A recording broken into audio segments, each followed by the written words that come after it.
Hey guys, Brandon here to continue my list for the top 20 comic book movies of all time. Now, when we last left off, we looked at numbers 15 to 11, so now we're at 10 through 6. So, let's go ahead and get this list started. At number 10, we have Spider-Man Homecoming. What a blessing it was to see Spider-Man come to the MCU. I know when Civil War hit, I got super geeked when I saw Spider-Man like take Cap shield and everything, and I was like, yes, he's here. And oh my goodness, they did such a wonderful job with him during Civil War. I could not wait for him to get his own standalone movie. And they did an amazing job. Tom Holland portrays like the perfect Peter Parker and Spider-Man in this film.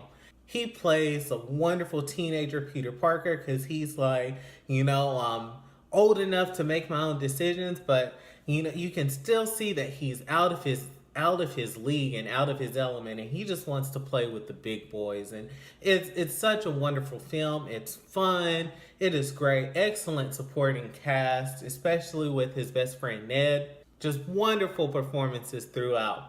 My only kind of critique with this movie is how prominent Tony Stark is featured. And don't get me wrong, I love Robert Downey Jr.'s portrayal of Tony Stark. It's just we've been getting a lot of Robert Downey Jr.'s Tony Stark. And that's not necessarily a bad thing. I just really wanted this movie to focus more on Spider-Man, but the parts with Tony in it just kind of fit within the story, and it made it flow and everything, especially since the main concept kind of floated around Tony Stark setting up his own organization and taking Michael Keaton's character out of business. And another thing with this film, Michael Keaton's portrayal of Adrian Toomes, that's all I can say. It was wonderful. It was great. I loved it. Loved it, love it, love it, love it, love it. For my number 9 pick, I'm going to say it's Guardians of the Galaxy. So when this movie first came out, the only Guardians that I had even heard of were Rocket and Groot. I didn't know who Drax was, Gamora, or Star-Lord. And the only thing I knew about Rocket was that he was some alien that looked like a raccoon, but he wasn't actually a raccoon. And the only thing I knew about Groot was that he said, "I am Groot." This movie did a wonderful job of bringing in one of the most obscure Marvel teams and making it golden. It was such a fun film. I like to call this movie the fun Avengers because you have all these characters, they come together from these different walks of life, and they have to work together in order to stop the quote-unquote big bad. But they do such a great job with it. It's so much fun. The soundtrack is wonderful. I think, anybody of any age can appreciate the music that was in this film. The villain was a little lackluster, but in this movie, we got our first full shot of Thanos in the MCU, and it was impressive. If you watched the Avengers and you saw him come on screen, I know you got excited. This movie just does such a ton of wonderful things, and that's why it is number 9 up on my list. Number 8 on my list is Spider-Man 2. One of the hardest decisions I had to make was figuring out if I enjoyed Homecoming more than Spider-Man 2 or if I liked Spider-Man 2 more than Homecoming. And Spider-Man 2 just kind of barely inches out Homecoming. And the main reason why, and as much as I love Michael Keaton's Vulture, Alfred Molina's Doc Ock just is sky high as far as supervillains go. Just the personal tragedy and the heart that this character has and shows. And it's like, he's not doing this to get rich or to destroy the world. He's actually trying to do what he does to save the world.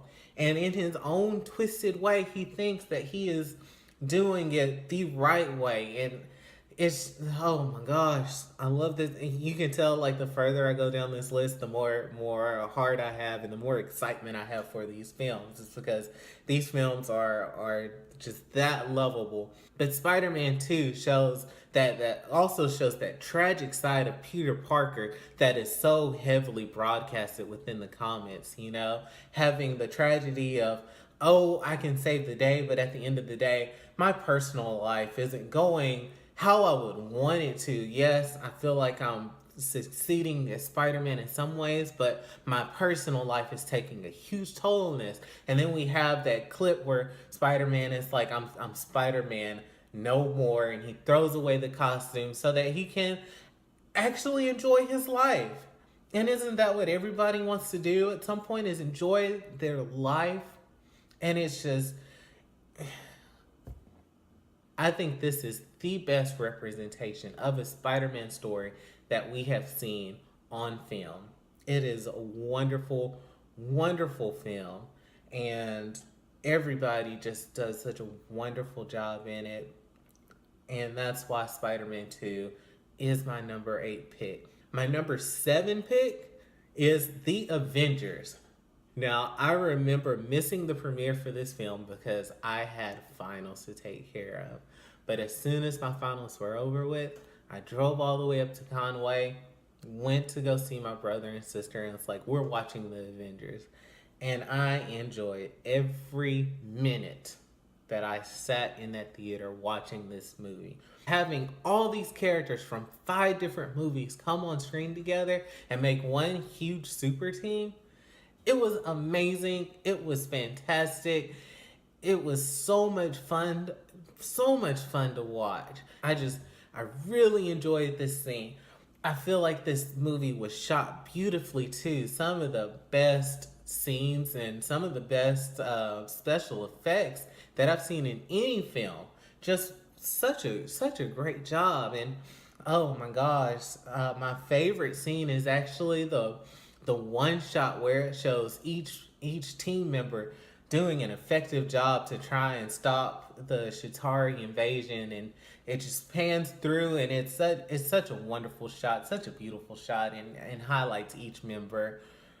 It's my favorite scene of the whole movie, and it's just like, oh my gosh, we finally got them all in one movie, and fanboy excitement just skyrockets through the roof. So The Avengers is my number 7 pick.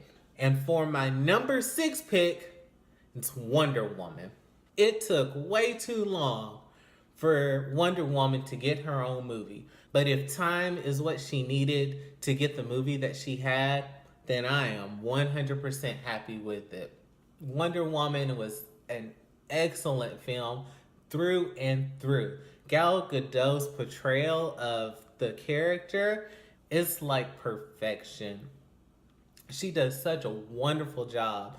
It's conveying Wonder Woman's personal struggles, conveying Wonder Woman's emotions, conveying Wonder Woman's strength, conveying Wonder Woman's power.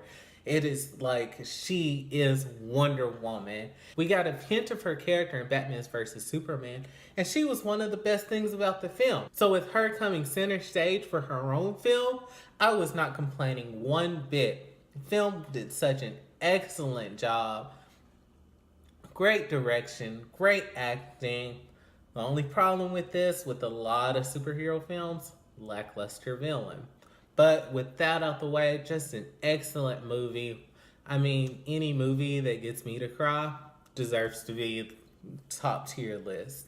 So Wonder Woman is number 6. So that's my 10 through 6. If there's something you didn't agree with, go ahead and leave a comment. If there's something that you did agree with, go ahead and leave a comment. Don't forget to like this video and subscribe to this channel. So come back to view my 5 through 1 favorite comic book movies of all time.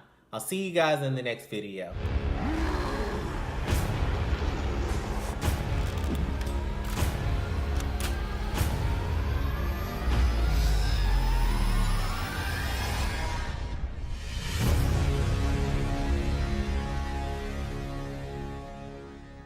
Guys, I'm bringing the party to you.